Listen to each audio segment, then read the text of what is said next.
കസ്തൂരിരംഗൻ റിപ്പോർട്ടിൽ സെപ്റ്റംബർ 9-നകം അന്തിമ വിജ്ഞാപനം പുറപ്പെടുവിക്കും.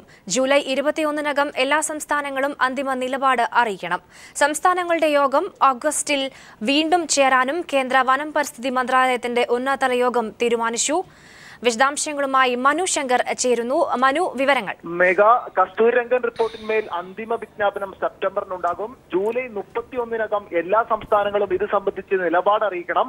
ദില്ലിയിൽ സംസ്ഥാന വനം പരിസ്ഥിതി മന്ത്രിമാരുടെ ചർച്ചയ്ക്ക് ശേഷം കേന്ദ്ര വനം പരിസ്ഥിതി മന്ത്രി പ്രകാശ് ജാവ്ദേക്കറാണ് ഇക്കാര്യം അറിയിച്ചത്. കേരളം, തമിഴ്നാട്, കർണാടക, മഹാരാഷ്ട്ര, ഗുജറാത്ത് അടക്കം വനം മന്ത്രാലയങ്ങളുടെ യോഗമാണ് ദില്ലിയിൽ ചേർന്നത്. പരിസ്ഥിതി ലോല മേഖലകൾ തരംതിരിച്ചുള്ള റിപ്പോർട്ട് ഈ മാസം 31-നകം എല്ലാ സംസ്ഥാനങ്ങളും നൽകണമെന്നാണ് ചർച്ചയ്ക്ക് ശേഷം കേന്ദ്ര വനം പരിസ്ഥിതി മന്ത്രി പ്രകാശ് ജാവ്ദേക്കർ അറിയിച്ചത്. അടുത്ത മാസം വീണ്ടും യോഗം ചേരുകയും റിപ്പോർട്ടിന്മേൽ തീരുമാനമെടുക്കുകയും ചെയ്യും. തുടർന്ന് സെപ്റ്റംബർ 9-നകം അന്തിമ വിജ്ഞാപനം പുറപ്പെടുവിക്കും. എന്നാൽ വാണിജ്യാടിസ്ഥാനത്തിനുള്ള ഖനനവും അതുപോലെ തന്നെ അമിത മലിനീകരണം സൃഷ്ടിക്കുന്ന വ്യവസായങ്ങൾക്കും നിയന്ത്രണങ്ങൾ ഉണ്ടാവുമെന്നും അദ്ദേഹം അറിയിച്ചു. എന്നാൽ ആളുകളുടെ ഉപജീവനത്തെ ബാധിക്കുന്ന ഒരു കാര്യവും വിജ്ഞാപനത്തിൽ ഉണ്ടാവില്ലെന്നും കേന്ദ്ര വനം പരിസ്ഥിതി മന്ത്രി പ്രകാശ് ജാവ്ദേക്കർ അറിയിച്ചു. പരിസ്ഥിതി ലോല മേഖലകൾ തരംതിരിച്ചുള്ള റിപ്പോർട്ടാണ് ഈ മാസം 31-നകം നൽകേണ്ടത്. തുടർന്ന് ഈ ഓഗസ്റ്റ് അവസാനത്തോടുകൂടി ഇതിന്മേൽ തീരുമാനമെടുക്കുകയും സെപ്റ്റംബർ 9-നകം അന്തിമ വിജ്ഞാപനം പുറപ്പെടുവിക്കുകയും ചെയ്യും. എന്നാൽ കേരളം, തമിഴ്നാട്, കർണാടക എന്നീ സംസ്ഥാനങ്ങളിലെ വനം മന്ത്രിമാർ ഈ യോഗത്തിന് എത്തിയില്ല. പകരം പ്രിൻസിപ്പൽ സെക്രട്ടറിമാരെയാണ് പ്രതിനിധിയെ അയച്ചത്. കേരളത്തിൽ നിന്ന് പ്രിൻസിപ്പൽ സെക്രട്ടറി മാരാ പാണ്ഡ്യയാണ് യോഗത്തിൽ പങ്കെടുത്തത്. മേഘ, മനു ശങ്കറാണ് വിവരങ്ങൾ നൽകിയത്. ബാർകോഴ കേസിൽ അന്വേഷണം അവസാനിപ്പിച്ച വിജിലൻസ് കോടതിയിൽ റിപ്പോർട്ട് സമർപ്പിച്ചു. ധനമന്ത്രി കെ എം മാണിക്കെതിരെ സാഹചര്യ തെളിവുകൾ ഉണ്ട്. എന്നാൽ കുറ്റപത്രം സമർപ്പിക്കാൻ മതിയായ തെളിവുകൾ ഇല്ലെന്ന് കാണിച്ചാണ് റിപ്പോർട്ട്. അതേസമയം ബാർകോഴ കേസിൽ വിജിലൻസിനെ സ്വതന്ത്രമാക്കണമെന്ന ഹൈക്കോടതി നിരീക്ഷണത്തിനെതിരെ സർക്കാർ അപ്പീൽ നൽകി. കെ എം മാണിക്കെതിരായ ബാർകോഴ അന്വേഷണം അവസാനിപ്പിക്കുകയാണെന്ന് കാണിച്ചാണ് വിജിലൻസ് റിപ്പോർട്ട് സമർപ്പിച്ചത്. മാണിക്കെതിരായി സാഹചര്യ തെളിവുകളുണ്ട്. എന്നാൽ പണം നേരിട്ട് വാങ്ങിയത് തെളിയിക്കാൻ കഴിഞ്ഞിട്ടില്ല. കുറ്റപത്രം സമർപ്പിക്കുന്നതിന് തെളിവുകൾ അപര്യാപ്തമാണെന്നും വിജിലൻസ് റിപ്പോർട്ടിൽ പറയുന്നു. അതേസമയം അന്വേഷണ ഉദ്യോഗസ്ഥന്റെ കണ്ടെത്തലുകൾ കോടതിയിൽ സമർപ്പിക്കേണ്ടെന്ന നിയമോപദേശം അന്വേഷണ സംഘം തള്ളി.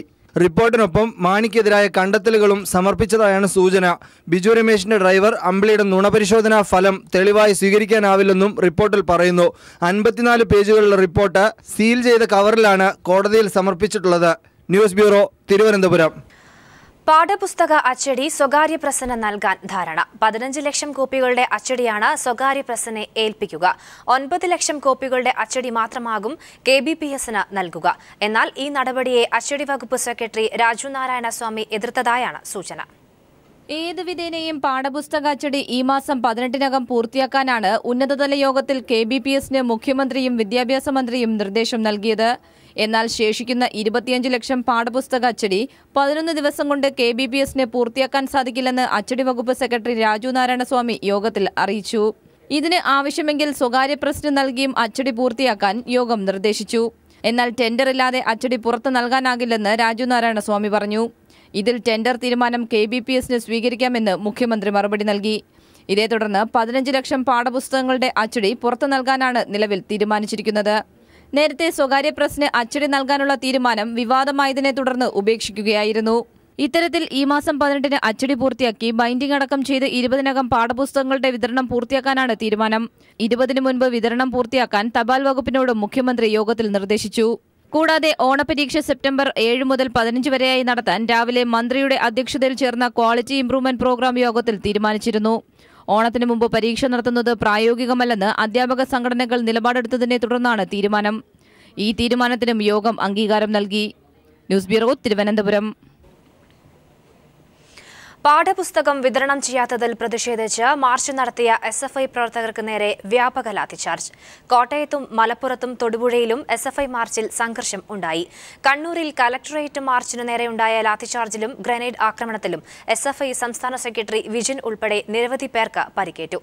SFI നടത്തുന്ന പാഠപുസ്തക സമരം DYFI ഏറ്റെടുക്കുമെന്ന് സംസ്ഥാന സെക്രട്ടറി M സ്വരാജ് പറഞ്ഞു. പാഠപുസ്തക വിതരണം വൈകുന്നതിലും അതിൽ പ്രതിഷേധിച്ച SFI പ്രവർത്തകർക്ക് നേരെ കഴിഞ്ഞ ദിവസമുണ്ടായ പോലീസ് അതിക്രമത്തിനുമെതിരായാണ് SFI പ്രവർത്തകർ സംസ്ഥാനത്തിന്റെ വിവിധയിടങ്ങളിൽ മാർച്ച് നടത്തിയത്. കണ്ണൂർ കളക്ടറേറ്റിലേക്ക് നടത്തിയ മാർച്ച് പോലീസ് തടഞ്ഞതോടെ സംഘർഷാവസ്ഥയുണ്ടായി. പോലീസ് വിദ്യാർത്ഥികൾക്ക് നേരെ ഗ്രനേഡും ജലപീരങ്കിയും പ്രയോഗിച്ചു.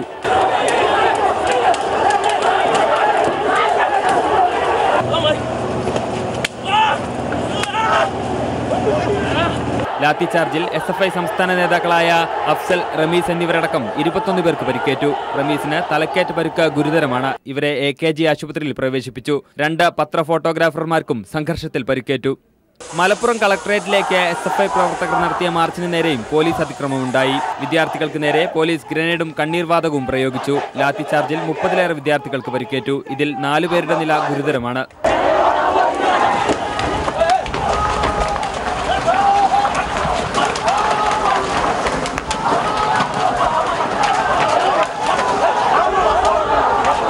അരമണിക്കൂറോളം നീണ്ടുനിന്ന സംഘർഷത്തിൽ വഴിയാത്രക്കാർക്കും പരിക്കേറ്റിട്ടുണ്ട്. കോട്ടയത്തും കളക്ടറേറ്റ് മാർച്ച് നടത്തിയ SFI പ്രവർത്തകർക്ക് നേരെ പോലീസ് ലാത്തിചാർജ് നടത്തി. 10 വിദ്യാർത്ഥികൾക്കും 4 മാധ്യമപ്രവർത്തകർക്കും പരിക്കേറ്റു. സ്ഥലത്തെത്തിയ CPIM കോട്ടയം ജില്ലാ സെക്രട്ടറി VN വാസവനെ കണ്ണീർവാതക പ്രയോഗമേറ്റ് ശാരീരികാസ്വാസ്ഥ്യമുണ്ടായതിനെ തുടർന്ന് ആശുപത്രിയിൽ പ്രവേശിപ്പിച്ചു. തിരുവനന്തപുരത്ത് SFI DYFI പ്രവർത്തകർ നിയമസഭയിലേക്ക് മാർച്ച് നടത്തി. AISF പ്രവർത്തകർ സെക്രട്ടേറിയറ്റിലേക്കും പ്രതിഷേധ പ്രകടനം നടത്തി. വിവിധ ബ്യൂറോകൾക്കൊപ്പം ന്യൂസ് ബ്യൂറോ, തിരുവനന്തപുരം. വിദ്യാർത്ഥി വേട്ടയിൽ പ്രതിഷേധിച്ച് നിയമസഭയിൽ പ്രതിപക്ഷം നൽകിയ അടിയന്തര പ്രമേയ നോട്ടീസ് തള്ളി. TV രാജേഷ് MLA ആണ് നോട്ടീസ് നൽകിയത്. വിദ്യാഭ്യാസ മന്ത്രി വിവരക്കേട് അലങ്കാരമാക്കുന്നുവെന്ന് TV രാജേഷ് പറഞ്ഞു. അടിയന്തര പ്രമേയ നോട്ടീസ് തള്ളിയതിനെ തുടർന്ന് പ്രതിപക്ഷം സഭയിൽ നിന്നും ഇറങ്ങിപ്പോയി. പാഠപുസ്തക അച്ചടി വൈകുന്നതിൽ പ്രതിഷേധിച്ച് SFI പ്രവർത്തകർ സംസ്ഥാനത്ത് നടത്തിയ മാർച്ചിന് നേരെ പോലീസ് നടത്തിയ നരനായാട്ടിൽ പ്രതിഷേധിച്ചാണ് പ്രതിപക്ഷത്തു നിന്നും TV രാജേഷ് അടിയന്തര പ്രമേയത്തിന് നോട്ടീസ് നൽകിയത്. പോലീസ് ഗ്രനേഡ് പ്രയോഗിച്ചാണ് വിദ്യാർത്ഥികളെ പ്രകോപിതരാക്കിയതെന്ന് TV രാജേഷ് പറഞ്ഞു. V ശിവൻകുട്ടിയെ പോലീസ് ഷീൽഡ് കൊണ്ട് കുത്തി പരിക്കേൽപ്പിച്ചതായും TV രാജേഷ് പറഞ്ഞു. കൂടാതെ പാഠപുസ്തക അച്ചടി വൈകുന്നതിൽ ജുഡീഷ്യൽ അന്വേഷണം നടത്തണമെന്നും TV രാജേഷ് ആവശ്യപ്പെട്ടു. തിരുവനന്തപുരത്ത് നിയമസഭയിലേക്ക് മാർച്ച് നടത്തിയ വിദ്യാർത്ഥികൾക്ക് നേരെ യാതൊരു പ്രകോപനമില്ല സർ. മാർച്ചിന് നേരെ ഗ്രനേഡ് നടത്തി പ്രകോപനം സൃഷ്ടിച്ചത് പോലീസാണ് സർ. ഈ കേരളത്തിലെ പാഠപുസ്തക അഴിമതിയുമായി ബന്ധപ്പെട്ട വിശദമായ അന്വേഷണം നടത്താൻ സർ. എന്നാൽ SFI പ്രവർത്തകരാണ് അക്രമാസക്തരായതെന്ന് ആഭ്യന്തരമന്ത്രി രമേശ് ചെന്നിത്തല പറഞ്ഞു. ന്യായമായ വിദ്യാർത്ഥി സമരങ്ങളോട് സർക്കാരിന് എതിർപ്പില്ല. എന്നാൽ കാലത്തിനനുസരിച്ച് വിദ്യാർത്ഥി സമരം മാറണമെന്നും ചെന്നിത്തല മറുപടിയായി പറഞ്ഞു. സർ, കാലം മാറുന്നതിനനുസരിച്ച് വിദ്യാർത്ഥി പ്രവർത്തന രീതി മാറണം. എല്ലാ വിദ്യാർത്ഥി സംഘടനകളും ആലോചിക്കേണ്ടത്. ഞാൻ ഒരു വിദ്യാർത്ഥി സംഘടനയെ പറ്റി മാത്രമല്ല പറയുന്നത്. പോലീസിന്റെ ഷീൽഡ് കൊണ്ട് കുത്തിയല്ല, മറിച്ച് വിദ്യാർത്ഥികളുടെ കല്ലേറിലാണ് ശിവൻകുട്ടിക്ക് പരിക്കേറ്റതെന്നും ചെന്നിത്തല വ്യക്തമാക്കി. അതേസമയം പാഠപുസ്തക അച്ചടി ഈ മാസം 20-ന് തന്നെ പൂർത്തിയാക്കുമെന്ന് വിദ്യാഭ്യാസ മന്ത്രി PK അബ്ദുൾ റബ്ബ് നിയമസഭയിൽ പറഞ്ഞു. എന്നാൽ ഓഗസ്റ്റ് ആയാലും പുസ്തകം നൽകാൻ കഴിയില്ലെന്ന് പ്രസുകൾ പറയുമ്പോൾ പുസ്തകം ഈ മാസം നൽകുമെന്ന് പറയുന്ന വിദ്യാഭ്യാസ മന്ത്രി ഏത് ഗ്രഹത്തിലാണ് ജീവിക്കുന്നതെന്നും പ്രതിപക്ഷ നേതാവ് VS അച്യുതാനന്ദൻ ചോദിച്ചു. പഠിക്കാനുള്ള പുസ്തകങ്ങൾ നൽകണമെന്നല്ലേ അവർ ആവശ്യപ്പെട്ടിട്ടുള്ളൂ. അത് സർക്കാരിൻ്റെ ബാധ്യതയല്ലേ? ആ ബാധ്യത നിങ്ങൾ നിർവഹിക്കാതിരുന്നതിൻ്റെ പേരിലല്ലേ കുട്ടികൾ തെരുവിലിറങ്ങേണ്ടി വന്നത്? മിസ്റ്റർ റാബ്, നിങ്ങളുടെ കൂട്ടത്തിലെ ഒരു MLA മുമ്പ് പറഞ്ഞതുപോലെ നിങ്ങൾ ഏത് ഗ്രഹത്തിലാണ് ജീവിക്കുന്നത്? ഏത് ഗ്രഹത്തിൽ? അടിയന്തര പ്രമേയത്തിന് അവതരണാനുമതി നിഷേധിച്ചതിൽ പ്രതിഷേധിച്ച് പ്രതിപക്ഷം സഭയിൽ നിന്നിറങ്ങിപ്പോയി. ശ്രീജ, തിരുവനന്തപുരം. വിഴിഞ്ഞം പദ്ധതി അദാനി ഗ്രൂപ്പിനെ ഏൽപ്പിക്കുന്നതിൽ ഹൈക്കമാൻഡിനുള്ള എതിർപ്പ് KPCCയെ അറിയിച്ചു.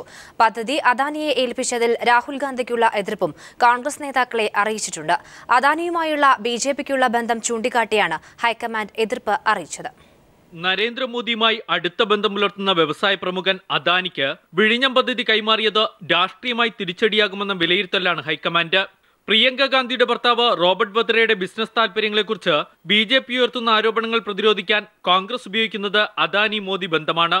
ഈ പശ്ചാത്തലത്തിൽ വിഴിഞ്ഞം പദ്ധതി നടപ്പിലാക്കാൻ കോൺഗ്രസ് ഭരിക്കുന്ന കേരളം അദാനിയെ ക്ഷണിച്ചത് പാർട്ടി ദേശീയ തലത്തിൽ ഉയർത്തിക്കൊണ്ടുവരുന്ന ആരോപണങ്ങളുടെ മുനയൊടിക്കും. അദാനിക്ക് പദ്ധതി കൈമാറാനുള്ള നയപരമായ തീരുമാനം സംസ്ഥാനത്ത് മാത്രം കൈക്കൊള്ളേണ്ടതല്ലെന്ന അഭിപ്രായം സോണിയാഗാന്ധിക്കും രാഹുൽ ഗാന്ധിക്കുമുണ്ട്. വിഴിഞ്ഞം യാഥാർത്ഥ്യമാക്കാൻ മറ്റു വഴികൾ ആലോചിക്കാമായിരുന്നു. പാർട്ടിയുടെ സംഘടനാ ചുമതലയുള്ള ജനാർദ്ദൻ ദ്വിവേദി KPCC നേതൃത്വത്തെ നേരിട്ട് ഹൈക്കമാൻഡിന്റെ എതിർപ്പറിയിച്ചു.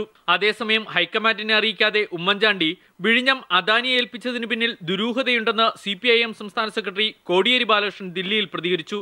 കോൺഗ്രസ് ഹൈക്കമാൻഡ് പോലും കാര്യങ്ങൾ ധരിപ്പിക്കാതെയാണ് ഉമ്മൻചാണ്ടി അദാനിയുമായിട്ട് ഈ രഹസ്യ കരാർ ഉണ്ടാക്കിയതിൻ്റെ പിന്നിൽ ദുരൂഹതയുണ്ട്. കേരളത്തിലെ എല്ലാ രാഷ്ട്രീയ പാർട്ടികളും ഇതിന് അനുകൂലമാണ് എന്ന് ഹൈക്കമാൻഡിനെ അറിയിക്കാൻ വേണ്ടിയായിരുന്നു സർവകക്ഷി യോഗം വിളിച്ചു കൂട്ടിയത്. ആ സർവകക്ഷി യോഗത്തിൽ നിന്ന് KPCC പ്രസിഡന്റ് VM സുധീരൻ മാറി നിന്നിരുന്നു. ഇക്കഴിഞ്ഞ ആഴ്ച ഉമ്മൻചാണ്ടി ദില്ലിയിലെത്തിയപ്പോൾ ഹൈക്കമാൻഡ് നേതൃത്വത്തെ കണ്ട് അദാനിയെ വിഴിഞ്ഞമേൽപ്പിക്കാനുള്ള കാരണം വിശദീകരിക്കാൻ ശ്രമിച്ചിരുന്നു. പക്ഷേ സോണിയാഗാന്ധി സന്ദർശനാനുമതി നൽകിയില്ല. എന്നിട്ടും അദാനിയെ ഏൽപ്പിക്കാനുള്ള തീരുമാനത്തിന് ഹൈക്കമാൻഡ് അനുമതി ലഭിച്ചുവെന്ന് ഉമ്മൻചാണ്ടി പരസ്യപ്രസ്താവന നടത്തി. ഇക്കാര്യം ചില സംസ്ഥാന നേതാക്കൾ ഹൈക്കമാൻഡിന്റെ ശ്രദ്ധയിൽപ്പെടുത്തിയിട്ടുണ്ട്. ഇതുകൂടി പരിഗണിച്ചാണ് ഹൈക്കമാൻഡ് എതിർപ്പ് നേരിട്ട് KPCC നേതൃത്വത്തെ അറിയിച്ചത്. എതിർപ്പുയർന്ന സാഹചര്യത്തിൽ വിഴിഞ്ഞം പദ്ധതിയിലെ നടപടിക്രമങ്ങൾ സർക്കാർ മന്ദഗതിയിലാക്കി. പദ്ധതി അദാനി ഗ്രൂപ്പിന് നൽകിക്കൊണ്ടുള്ള സമ്മതപത്രം കഴിഞ്ഞയാഴ്ച കൈമാറേണ്ടതായിരുന്നു. പക്ഷേ ഇതുവരെ അതുണ്ടായിട്ടില്ല. News bureau, Delhi. വിഴിഞ്ഞം പദ്ധതി അദാനി ഗ്രൂപ്പിനെ ഏൽപ്പിക്കുന്നതിൽ ഹൈക്കമാൻഡിന് എതിർപ്പുണ്ടെന്ന വാർത്ത നാഥനില്ലാത്തതാണെന്ന് മുഖ്യമന്ത്രി ഉമ്മൻചാണ്ടി. പദ്ധതി അദാനിക്ക് നൽകുന്നതിൽ ഹൈക്കമാൻഡിന് എതിർപ്പില്ലെന്നും ഉമ്മൻചാണ്ടി തിരുവനന്തപുരത്ത് പറഞ്ഞു. അതേസമയം തുറമുഖത്തിന്റെ അനുമതി പത്രം നൽകാൻ വൈകുന്നത് സാങ്കേതികപരമായ കാരണങ്ങൾ കൊണ്ട് മാത്രമാണെന്ന് മന്ത്രി കെ ബാബുവിന്റെ ഓഫീസ് അറിയിച്ചു. വിഴിഞ്ഞം തുറമുഖവുമായിട്ട് ബന്ധപ്പെട്ട് ഹൈക്കമാൻഡിന് അദാനി കൊടുത്തതിൽ വളരെ ആര് പറഞ്ഞു? ആരും പറയാതെ നാഥനില്ലാത്ത കാര്യത്തിന് ഞാൻ മറുപടി പറയാൻ. അഴിമതിയുടെ കാര്യത്തിൽ 1 വർഷം കൊണ്ടുതന്നെ മോഡി സർക്കാർ പുതിയ റെക്കോർഡിട്ടെന്ന് CPIM general secretary Sitaram Yechury. അഴിമതിക്കെതിരായ സമരം പാർട്ടി ശക്തമാക്കുമെന്നും പോളിറ്റ് ബ്യൂറോ യോഗത്തിന് ശേഷം യെച്ചൂരി വ്യക്തമാക്കി. വ്യാപം നിയമന കുംഭകോണ കേസിൽ സുപ്രീംകോടതി മേൽനോട്ടത്തിൽ CBI കേസ് അന്വേഷിക്കണമെന്ന് CPIM പോളിറ്റ് ബ്യൂറോ ആവശ്യപ്പെട്ടു. 2 ദിവസങ്ങളിലായി ദില്ലിയിൽ ചേർന്ന CPIM പോളിറ്റ് ബ്യൂറോ യോഗ തീരുമാനങ്ങൾ party general secretary Sitaram Yechury വിശദീകരിച്ചു. മുൻ സർക്കാരുകൾ ഒന്നും തന്നെ 1 വർഷത്തിനുള്ളിൽ ഇത്രയും അഴിമതി ആരോപണങ്ങൾ നേരിട്ടിട്ടില്ല. എന്നാൽ മോഡി സർക്കാർ മുൻ സർക്കാരുകളുടെ റെക്കോർഡ് തിരുത്തിയെന്ന് സീതാറാം യെച്ചൂരി പറഞ്ഞു. Within 1 year, this is a record of the government. Normally within the first year, corruption scams do not arise of any government. But this government is setting that record also, that within 1 year all these scams have come up. Sushma Swaraj, Smriti Irani തുടങ്ങിയ കേന്ദ്രമന്ത്രിമാരും BJP ഭരിക്കുന്ന രാജസ്ഥാൻ, മഹാരാഷ്ട്ര തുടങ്ങിയ പല സംസ്ഥാനങ്ങളിലെയും നിരവധി മന്ത്രിമാരും ആരോപണത്തിന്റെ നിഴലിലാണ്. അഴിമതിക്കെതിരെ CPIM പ്രക്ഷോഭവും പ്രചരണവും ശക്തമാക്കും. അഴിമതിക്കെതിരെ ഈ മാസം 20-ന് ഇടതുപാർട്ടികൾ ആഹ്വാനം ചെയ്ത രാജ്യവ്യാപക പ്രക്ഷോഭം വിജയിപ്പിക്കാനും PB തീരുമാനിച്ചു. The decisions of the left parties have all been endorsed and fully supported by the Politburo. There is on 20th of this July, the day before the parliament session begins, we will have nationwide protest actions all over the country against corruption. Vyapam നിയമന കുംഭകോണവുമായി ബന്ധപ്പെട്ടവരുടെ ദുരൂഹമരണങ്ങൾ ഗൗരവമുള്ളതാണ്. കുറ്റകൃത്യവും അഴിമതിയും ഇഴചേർന്നതാണ് വ്യാപം കുംഭകോണം. ആരോപണ വിധേയരായ മന്ത്രിമാരെ മാറ്റി നിർത്തി സുപ്രീംകോടതി മേൽനോട്ടത്തിൽ വ്യാപം കുംഭകോണം അന്വേഷിക്കണമെന്നും PB ആവശ്യപ്പെട്ടു. News bureau, Delhi.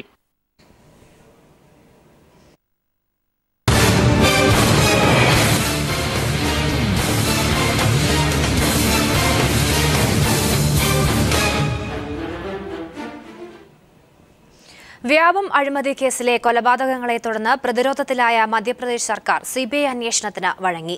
Case CBI അന്വേഷിക്കുന്നതിൽ എതിർപ്പില്ലെന്ന് Madhya Pradesh മുഖ്യമന്ത്രി ശിവരാജ് സിംഗ് ചൌഹാൻ അറിയിച്ചു. ഇക്കാര്യം ഹൈക്കോടതിയെ അറിയിക്കുമെന്നും ശിവരാജ് സിംഗ് ചൌഹാൻ ഭോപ്പാലിൽ പറഞ്ഞു.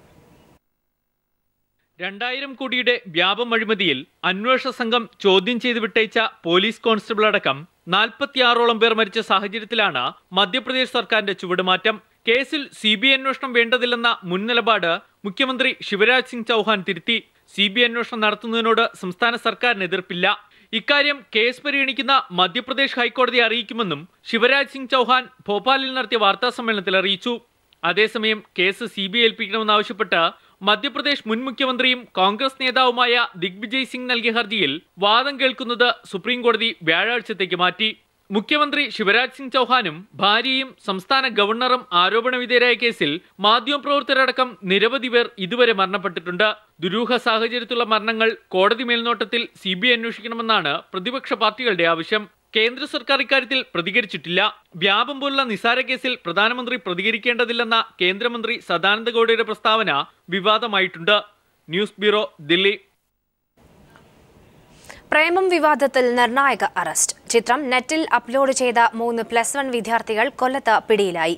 കിക്ക് ആസ് എന്ന സൈറ്റിലാണ് പ്രേമം ആദ്യമായി അപ്ലോഡ് ചെയ്തത്. IP അഡ്രസ് വ്യാജമായി നിർമ്മിച്ചാണ് പടം അപ്ലോഡ് ചെയ്തതെന്ന് പോലീസ് പറഞ്ഞു. വിദ്യാർത്ഥികളിൽ നിന്ന് നിർണായക തെളിവുകളായ പെൻഡ്രൈവും ഹാർഡ് ഡിസ്കും കണ്ടെടുത്തു. പ്രേമം കേസിൽ നിർണായകമായ അറസ്റ്റ് പോലീസ് നടത്തിയത് ഇന്ന് രാവിലെയാണ്. ആൻറ്റി പൈറസി വിഭാഗമാണ് കൊല്ലത്ത് നിന്ന് 3 +1 വിദ്യാർത്ഥികളെ പിടിച്ചത്. കിറ്റ്കാസ് എന്ന സൈറ്റിലൂടെയാണ് ഇവർ ആദ്യമായി ചിത്രം പ്രചരിപ്പിച്ചതെന്ന് പോലീസ് പറയുന്നു. ഈ സൈറ്റിൽ മാത്രം 1.5 ലക്ഷം ആളുകളാണ് ചിത്രം കണ്ടത്. പേരൂരിലെ ഇവരുടെ വീട്ടിൽ നിന്ന് ഹാർഡ് ഡിസ്കും പെൻഡ്രൈവുകളും പോലീസ് പിടിച്ചെടുത്തിട്ടുണ്ട്. പോലീസ് ഇവരെ ചോദ്യം ചെയ്തു വരികയാണ്. IP അഡ്രസ്സുകൾ വ്യാജമായി ഉണ്ടാക്കിയാണ് ഇവർ ചിത്രം നെറ്റിൽ അപ്ലോഡ് ചെയ്തത്. എന്നാൽ സാങ്കേതിക വിദഗ്ധരുടെ സഹായത്തോടെ നടത്തിയ അന്വേഷണത്തിൽ പോലീസ് ഇവരെ പിടികൂടുകയായിരുന്നു. എന്നാൽ 3 +1 വിദ്യാർത്ഥികളുടെ കയ്യിൽ ചിത്രത്തിൻ്റെ സെൻസർ കോപ്പി എങ്ങനെ എത്തി എന്നത് ഇന്നും ദുരൂഹമായി അവശേഷിക്കുന്നു. ഇവരെ സിനിമയുടെ അണിയറ പ്രവർത്തകർ സഹായിച്ചിരുന്നോ എന്ന് ഇനിയും അന്വേഷിക്കേണ്ടിയിരിക്കുന്നു.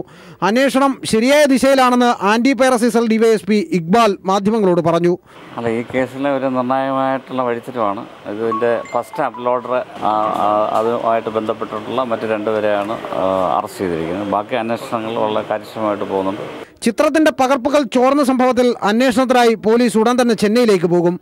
S. ജീവൻകുമാർ, തിരുവനന്തപുരം. പ്രേമം സിനിമ ഇന്റർനെറ്റിൽ അപ്ലോഡ് ചെയ്ത കേസിൽ 3 കുട്ടികളെ അറസ്റ്റ് ചെയ്ത സംഭവത്തിന്റെ ഞെട്ടലിലാണ് പേരൂർ ഗ്രാമം. സിനിമയുടെ സെൻസർ കോപ്പി പുറത്തുവിട്ടവർക്കെതിരെ നടപടി സ്വീകരിക്കാതെ കൊച്ചുകുട്ടികളെ പ്രതിയാക്കിയ പോലീസ് നടപടിയിൽ നാട്ടുകാർ പ്രതിഷേധത്തിലാണ്. കൊറ്റങ്കര പഞ്ചായത്തിലെ കോടംവിളയിലെയും കുന്നുവിളയിലെയും 3 കുട്ടികളെയാണ് തിരുവനന്തപുരത്ത് നിന്നെത്തിയ ആന്റി പൈറസി സെൽ ഉദ്യോഗസ്ഥർ അറസ്റ്റ് ചെയ്തത്. പുലർച്ചെ 5 മണിയോടെയായിരുന്നു അറസ്റ്റ്. വാർത്താ മാധ്യമങ്ങളിലൂടെ പുറത്തു വന്നപ്പോൾ മാത്രമാണ് കുട്ടികളെ അറസ്റ്റ് ചെയ്ത കാര്യം പേരൂരുകാർ പോലും അറിയുന്നത്. കൺമുന്നിൽ കളിച്ചു വളർന്ന കുട്ടികൾ പ്രേമം സിനിമ ഇന്റർനെറ്റിൽ അപ്ലോഡ് ചെയ്തുവെന്ന് നാട്ടുകാർക്ക് വിശ്വസിക്കാനാവുന്നില്ല. ഇവർ അപ്ലോഡ് ചെയ്യുന്നതിന് മുൻപേ സെൻസർ കോപ്പി മാർക്ക് ചെയ്ത CD നാട്ടിലാകെ പ്രചരിച്ചിരുന്നുവെന്ന് നാട്ടുകാർ തന്നെ സാക്ഷ്യപ്പെടുത്തുന്നു. അങ്ങനെ കിട്ടിയ കോപ്പിയായിരിക്കാം കൗതുകത്തിന്റെ പേരിൽ അപ്ലോഡ് ചെയ്തതെന്നാണ് നാട്ടുകാരുടെ അനുമാനം. നമ്മളെ നാട്ടിൽ ഈ കാണുന്ന 3 പയ്യന്മാരെ നമുക്ക് ചെറുപ്രായത്തിൽ അറിയാവുന്നവരാ. അവർ നല്ല രീതിയിൽ പഠിക്കാൻ നല്ല പിള്ളേരാണ്, നല്ല കുടുംബത്തിലെ പിള്ളേരാണ്. അവർക്ക് ഈ ഫീൽഡുമായിട്ട് ഒരു ബന്ധം വരേണ്ട കാരണമില്ല. ഇതിനകത്ത് മെയിനായിട്ടെന്ന് വെച്ചാൽ ഫിലിം ഫീൽഡ് തമ്മിലുള്ള വൈരാഗ്യം ഇത് കുട്ടികളെ ബാധിച്ചു. പിന്നെ അതുപോലെ തന്നെ ഇതിൻ്റെ സത്യാവസ്ഥ എന്താണെന്നുള്ളത് ഈ പിള്ളേർക്ക് ഒരിക്കലും ഇത് കിട്ടത്തില്ല. അവർ പഠിക്കുന്ന പിള്ളേരാണ്. ഇതിന് പിന്നിൽ ആരാണെന്നുള്ളതും അവർക്ക് നല്ല ഭാവിയിൽ ഒന്നും സംഭവിക്കാത്ത രീതിയിലായിരിക്കണം അന്വേഷണം. അതുപോലെ തന്നെ പോലീസ് ഉദ്യോഗസ്ഥന്മാരും ശക്തമായ രീതിയിൽ നിരപരാധി ആരാണ് അവരെ ശിക്ഷിക്കപ്പെടാതെ കുറ്റവാളിയെ തന്നെ കണ്ടെത്തി ശിക്ഷിക്കപ്പെടണമെന്നുള്ളതാണ് നാട്ടുകാരുടെ അഭിപ്രായം. അതല്ലാത്ത പക്ഷം നാട്ടിൽ ശക്തമായ പ്രതിഷേധം ശക്തിപ്പെടുത്തും. അതിന് യാതൊരു ബുദ്ധിമുട്ടും ഈ പ്രദേശത്തില്ല. അതേസമയം പിടിയിലായ ഒരു കുട്ടിയുടെ മാതാവ് പോലീസ് നടപടിയിൽ പ്രതിഷേധിച്ചു. സെൻസർ കോപ്പി പുറത്തുവിട്ടവർക്കെതിരെ കർശന നടപടിയെടുക്കാതെ കുറ്റം മുഴുവൻ കുട്ടികളുടെ തലയിൽ കെട്ടിവെക്കുന്നത് എന്തിനെന്ന് അവർ ചോദിച്ചു. പിന്നെ ഈ നാട് മൊത്തം ഉള്ളവരുടെ ഈ സെൻസർ കോപ്പി എവിടുന്ന് കിട്ടി? ഇവർ ഈ 10ാം ക്ലാസ്സിൽ പഠിക്കുന്ന പിള്ളേർ പോയി സെൻസർ കോപ്പി ഒപ്പിച്ചുകൊണ്ട് വരാനുള്ള പ്രായമൊന്നും അതിലല്ല. വീടിന് പുറത്തോട്ട് വിടാത്ത പിള്ളേരാണ്. അവർക്ക് എവിടുന്ന് കിട്ടിയത്? അത് ഇപ്പം ഈ അറിയാൻ വയ്യാത്ത പിള്ളേരെ ഇപ്പം പിടിച്ചോണ്ട് പോയെന്ന് അവരുടെ തലയിൽ ഈ കുറ്റം വെച്ച് കിട്ടിയിട്ട ഒരു കാര്യവുമില്ല. നാട്ടുകാരുടെ പ്രതികരണം ചിത്രീകരിക്കുമ്പോഴും പേരൂരിൽ യുവാക്കൾ തങ്ങളുടെ മൊബൈൽ ഫോണിൽ പ്രേമം സിനിമ കാണുന്നുണ്ടായിരുന്നു.